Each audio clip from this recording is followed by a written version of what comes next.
Hi ma'ams! For today's vlog ay samahan niyo naman akong mag-makeover nitong office corner ni daddy na talagang hindi ko ma-maintain ang pag-o-organize dito. Noong nakaraan pumunta nga kami ng bayan ay may nakita nga akong slim drawer na nasa cart ko pa hanggang ngayon. Mabuti na lamang talaga at meron nga akong nakita nito sa bayan. Kaya naman hindi na nga ako nagpatumpik-tumpik pa at akin na nga binili. Halika at samahan nga ninyo akong mag-organize nitong mga abubot din sa office corner ni daddy. Ilang beses ko na din nga palang na-vlog itong ang pag-o-organize dito sa table ni daddy pero hindi ko pa rin talaga ma-maintain at palagi ko na lamang ino-organize dahil sobrang daming ang abubot na nakapatong din sa ibabaw ng table. Kahit talaga nung gawin kong pag-o-organize ay mayat maya ay nagiging magulo pa rin dahil wala nga ni akong organizer kaya naman yung aking ngang nasa cart nung nagkaroon nga ng pagkakataon na mapapunta ako sa bayan, ay di kayo nagkita nga doon, ay di nga, ayun, napabili na din nga agad-agad. Dami din nga naghihintay nitong mini vlog ko na ito, dahil gusto nga din nilang ma-organize itong mga abubot linis sa ibabaw ng table.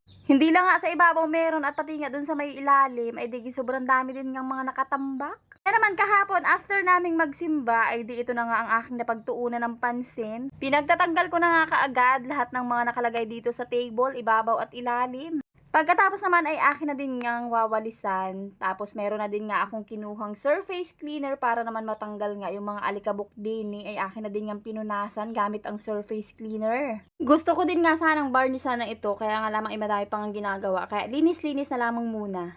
Ito total makeover ko nga ito dahil ililipat ko na din nga dito naman sa may kabilang side itong table. Para naman ngayong New Year ay new look na din nga itong office corner ni daddy. Kahit naman malinis nga itong table ni daddy at lagi ko din nga nililigpit yung mga kalat-kalat diyan, ay hindi pa rin talaga makahinga. Kahit ako nga tumitingin dito sa corner na ito, ay hindi na rin nga ako makahinga. Ay lalo na kaya siguro ito nga mga gamit na naanditong kala mo talaga ay nakatambak na.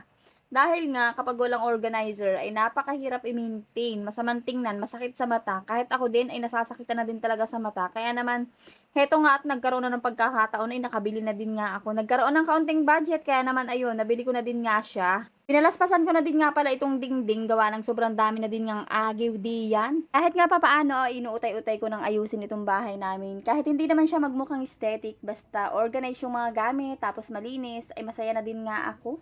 After ko ngang mawalis yung mga agyo, ay pinagtatanggal ko na din nga itong mga nakasabit din sa may dingding. Tatanggalin ko na din nga yung mga nakasabit diyan dahil masakit din nga sa mata talaga. Tapos yung calendar na nga lamang, iniwan ko diyan na nakasabit.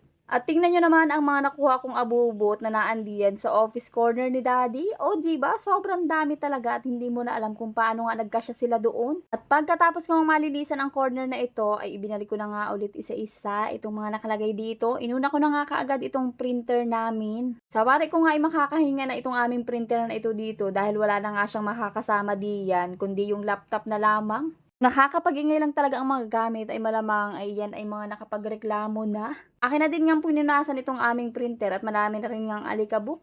Meron na naman ngang nagdikitan ditong mga papel gawa lang dun sa kabilang side nga. Ay di may mga nakapatong na mga papel kaya naman ayan may mga nakabakat nga di yung papel. Tatanggalin ko na nga lamang yan sa ibang araw dahil hindi naman yan ang aking pinaka main focus ngayon at pag-organize nga muna.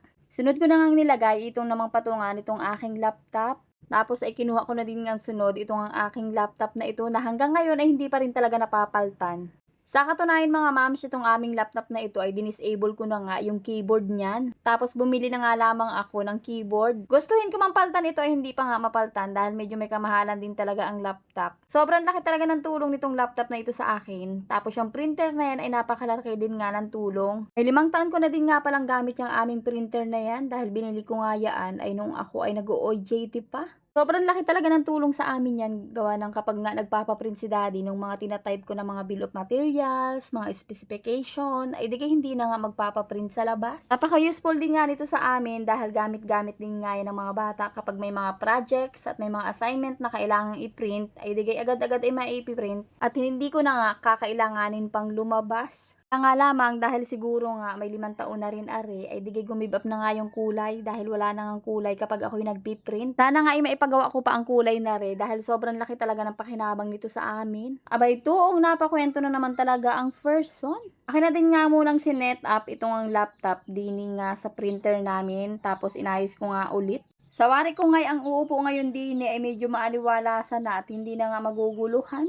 Sobrang aliwalas na nga ng table dahil printer at laptop na lamang nga ang nandiyan ngayon. At dito na nga tayo sa susunod na gagawin ko. Inan-plastic ko na nga itong slim drawer. Abay, sobrang dami din ng plastic na nakabalot din eh. Wala na nga pala itong box na diniliver nga dito sa amin. Dahil isang piraso na nga ni pala ito, ay digay ako'y naka-discount pa. 250 nga pala ang halaga nito at binigay na nga lamang sa akin ng 1,100. O diba, nakales ako ng 150 pesos. Medyo malikabok na din nga pala ito dahil mag-isa na nga lamang itong nakadisplay doon. Kaya naman kinuha ko na din nga muna itong unang drawer at pinunasan ko na din nga muna bago ko lagyan ng mga laman. Ito nga palang drawer na ito ay matagal na nga sa aking cart pero nag-aalala din nga ako na baka nga dumating din sa amin ay maliit. Nakakatuwa din talaga dahil yung long bond paper nga ay kasyang-kasya dito at maluwag pa. Ngayong nakita ko na nga ito sa personal ay di kayong nasa cart ko nga ay akin na ding i-check out dahil meron pa nga akong paggagamitan. Yung isang araw nga pala nung binili namin ito ni Banining ay akala talaga ni Hana ay kanya nga daw itong drawer, ilalagay niya yung kanyang mga damit na pambahay. Kung sinabi ko nga sa kanya na ipapang-organize ko dun sa may table namin ay medyo nalungkot nga si Hana kaya naman bibilhan ko pa nga ng isa para naman doon sa damit nga ni Hana. So anyways, mabalik na nga muna tayo din sa aking ginagawa. Akin na din nga muna pinaglalagay din sa table itong mga gamit na aking i-organize. Yung mga extra bond paper nga pala ay pinaglalagay ko na nga doon sa unang drawer na kinuha ko. Tapos yung may mga bawas naman na bond paper ay pinatong ko na nga lamang dyan sa may ibabaw ng drawer.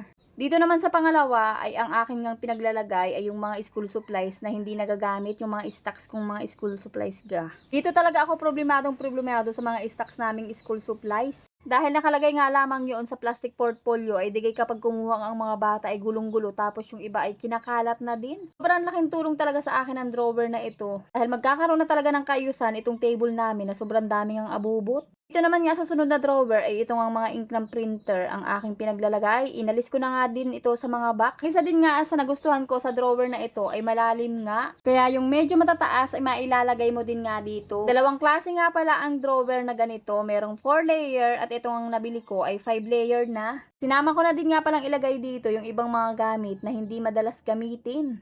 Yan din talaga ang mahirap kapag nga hindi organize yung gamit o kahit i-organize mo basta't walang mga lagayan. Hindi mo na kasi mapapansin kung ano pa yung pwedeng gamitin at hindi na. Pinag-aayos ko na din nga yung mga tag price, yung may mga sticker ko diyan at pinagsama-sama ko nga dyan sa drawer na yan na hindi madalas gamitin. Madami talagang abubot dito sa amin dahil karamihan nga nang nandito sa table na ito ay puro kay daddy. Ilan-ilan nga lamang yung gamit namin dyan ng mga bata. Yung maliliit naman na mga abubot ni daddy engineer ay ilalagay ko na nga lamang dito sa mga baunan. Saka yung mga pwede pang gamitin ng mga bata.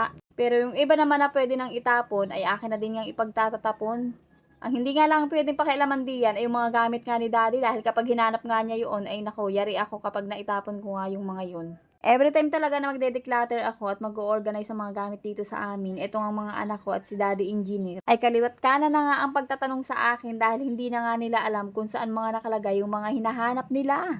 Takadong-takado din nga ako sa mga kasama ko din sa bahay namin. Kahit na sobrang gulo nga nitong table, ay nahahanap nga nila yung mga gamit na hinahanap nila. Pero kapag nakaayos at naka-organize nga yung mga gamit, naku po, talagang hindi nila mahanap-hanap yan at itatanong pa talaga sa akin kahit ituro ko pa sa kanila ng maayos. Kaya kapag umaalis nga ako ng bahay, pagbalik ko, naku po, kala mo nga ay nabagyuhan na dahil sobrang halwat na nga ang mga gamit. So anyway, sa sobrang dami ko nang naichika na naman sa inyo mga moms, ay ako'y patapos na nga diyan sa aking mga ino-organize. Dito nga sa pang-apat na drawer ay yung mga photo paper at mga folder na walang laman ang aking pinaglalagay. Yung mga booklet at mga pamphlet ng mga bata na hindi nagagamit ay nilagay ko na din diyan.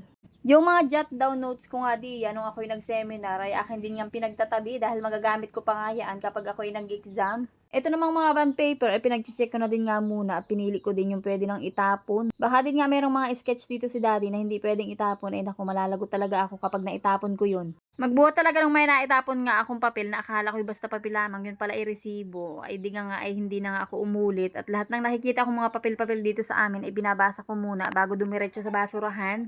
Tuwan-tuwa talaga ako din sa nabili kong slim drawer na ari dahil sobrang dami kong ang nailagay. Wala talagang natirang abubot diyan. Sobrang nasiyahan talaga ako at satisfied na satisfied dito nga sa aking nabili na ito dahil lahat ng abubot namin ay akin ngang naitago na. Dito naman sa panghuling-huling drawer ay lahat halos ay mga gamit na nga ni daddy. Sayang nga lamang dahil yung dry seal nga ni daddy ay hindi magkasya diyan dahil medyo may kabigatan din nga at medyo mataas. Eto ngang tape holder ay nailagay ko nga din diyan. Ang akala ko pa nga nung una ay hindi magkakasya yung pagkadami-daming abubot nga na yun. Kaya naman, kung meron din nga kayong mga abubot na gustong maitago sa inyong bahay mga moms, ay wag na kayong mag-atubiling magpabudol sa slim drawer na ito. Kahit sobrang pagod itong ginagawa akong pag-o-organize, ay nasiyahan talaga ako sa naging resulta nitong aking pag-o-organize at pagdi-declutter ngayong araw. Nanghihinayang din nga akong itapon itong pen organizer na ito dahil pwede pa naman at buo pa, kaya naman ito nga ay hindi ko muna itatapon. Ilalagay ko na nga lamang diyan yung mga gamitin na mga lapis at mga ballpen saka yung gunting. And finally, after more than 2 hours ng pagdi-declutter, pag-organize, paglilinis, ay eto na nga ang naging resulta ng aming mini office corner. O diba, napakaliwalas ng tingnan. Sobrang nagandahan din talaga ako sa slim drawer na ito dahil napaka-aesthetic na-organize pa yung mga gamit namin. Yung mga bond paper naman na nasa ibabaw ay nabilhan ko na din nga yun ng bond paper organizer naman. Sobrang nakakapagod talaga ang ganitong mga gawain pagdi-declutter at pag-organize, pero pag nakita mo na nga ang resulta ay sobrang satisfying naman talaga.